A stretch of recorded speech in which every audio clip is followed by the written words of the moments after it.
এটা আদমকে দেওয়া হবে, মানুষকে দেওয়া হবে, কিন্তু এটা আমানত স্বরূপ দেওয়া হবে। এই জন্য সূরা আহজাবের 72 নম্বর আয়াতে বলা হয়েছে আল্লাহ মানুষকে আমানত দিয়েছে। অনেকেই বলে এই আমানত বস্তুটা নিয়ে এখনো বিশ্বের কোনো আলেম এটার স্পষ্ট ব্যাখ্যা দেয়। কোরআন শরীফের ভিতরে এই আয়াতের টিকায় আমি দেখছি আলেমরা বলছে এই আমানত হচ্ছে কোরআন শরীফ। আমি বললাম এখানে মানুষ শব্দ আসছে, মানুষকে আমানত দেয়।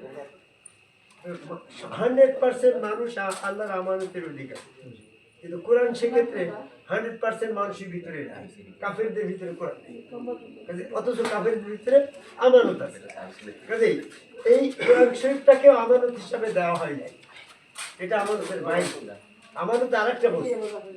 অনেকে বলে মানুষের বীর্যটা আমানত, কিন্তু না, এই বীর্য পশুরও আছে, কিন্তু পশুর আমানত নয়।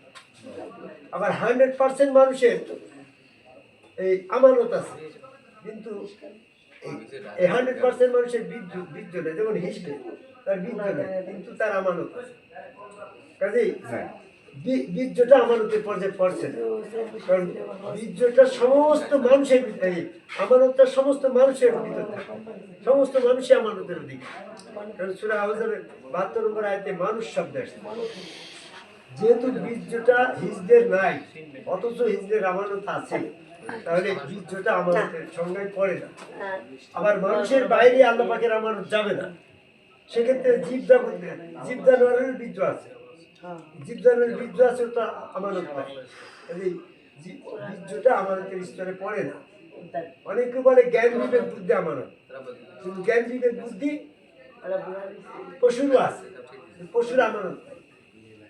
আবার 100% মানুষের জ্ঞান নাই, যেমন পাগলের জ্ঞান নাই, কিন্তু পাগলের আমানত আছে। কাজে জ্ঞান বিবেক বুদ্ধি আমানত নয়, বীর্যটা আমানত নয়, কোরআন শরীফও আমানত নয়। What is the definition? এই আমানতের সংজ্ঞাটা কোরআন ভিত্তিক কি হবে? সেক্ষেত্রে আমি গবেষণা লিখেছিলাম আমানত হচ্ছে আল্লাহ পাকের এই চেহারাটা আমানত স্বরূপ মানুষকে দিয়েছে। যার চেহারা আছে সেই মানুষ তারই আমানত। যেমন পাগলের চেহারা আছে, পাগলের জ্ঞান না থাকুক, পাগলের আমানত।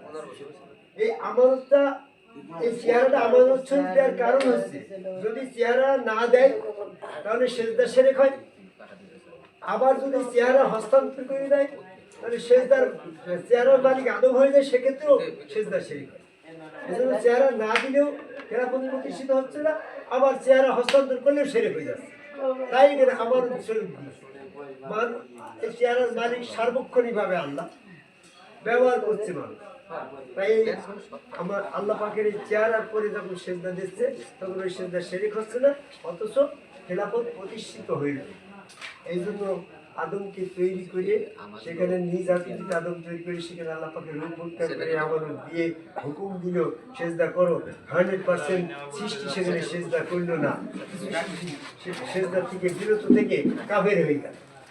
যারা সেজদার থেকে বিরত থাকলো তাদের পাপের কারণে তাদের ক্ষমা করিল, আর যারা সেজদা করলো তাদেরকে ক্ষমা করে জান্নাত। এই জন্য আমাদের ইচ্ছা শক্তির বিষয়বস্তুটা সেজদা করা না করার পার্সেন্টেজ, সেজদা করা না করার ইচ্ছাটাকে বাস্তবায়ন বলে কেমন কথা বলা আমার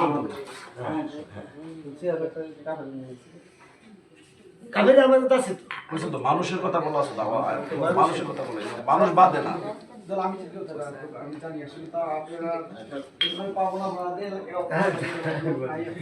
আমরা জানতে পারি না অনেক কিছু। কি গবেষণা করে আল্লাহ ইচ্ছা শক্তি দিয়েছে, আপনি হিসাব হয়েছে। আমি আরেকটা জিনিস বুঝতে সেটা হলো এসব কিছু বললাম আদম আলাইহিস সালামকে দুনিয়াতে সৃষ্টি করে ব্যস্ত করতে রাখছে না, ব্যস্ত থেকে দুনিয়াতে পাঠিয়েছে। ঠিক আছে, আদম আলাইহিস সালাম তার আল্লাহ হুকুম লঙ্ঘন করার কারণে তার দুনিয়াতে প্রেরণ করছে, এটা ঠিক আছে। আদম আলাইহিস সালাম যে ভুল করলেন, তার ভুলের কারণে কিন্তু আল্লাহ তাআলা বেহেশত থেকে দুনিয়াতে পাঠিয়েছে।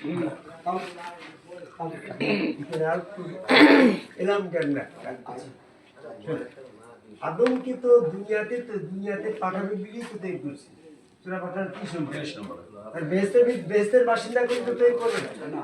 এখানে সূরা বাকারার 30 নম্বর আয়াতে জমিনের ফলে আদমকে জমিনে প্রতিনিধি হিসাবে প্রেরণ করবে, পাঠাবে, তৈরি করবে। কিন্তু তাকে কেন বেহেশতে রাখা হলো? বেহেশতে রাখা হলো এই জন্য যে বেহেশতের ভিতরে যে সমস্ত ইনস্ট্রুমেন্টগুলো আছে এর বাস্তব জ্ঞান দিয়ে মানুষ সৃষ্টি করবে, যেন তার কাছে জ্ঞান হাওলাত করে না। আজকে যদি আপনার এই যে গ্রামের নামটা কি গো? ভাগলপুরে আমি না আসতাম তাহলে আমার ধারণা কল্পনা থাকতো আজীবন। আমি যদি যখন এখানে এসে দেখলাম আমার কিন্তু আর প্রশ্ন থাকলো না যে আল্লাহ সম্পর্কে, ফেরেশতা সম্পর্কে, বেহেশত সম্পর্কে, দোজখ সম্পর্কে, আরো স্বাধীন সম্পর্কে আদমকে বাস্তবসম্মত জ্ঞান দেওয়ার জন্য তাকে বেহেশতের ভিতরে তৈরি করার সিদ্ধান্ত নিই। বেহেশতের ভিতরে তৈরি করার সিদ্ধান্ত নিয়ে এখানে একটা জটিলতা সৃষ্টি। জটিলতা সৃষ্টি হলো কি? মহাশূন্য। পৃথিবীর থেকে যদি মাটি নিয়ে মহাশূন্য তৈরি করে, এই মহাশূন্য ভেদ করে বেহেশতে দেওয়া হয়, তাহলে মহাশূন্য যে মাটি আটকে যায়।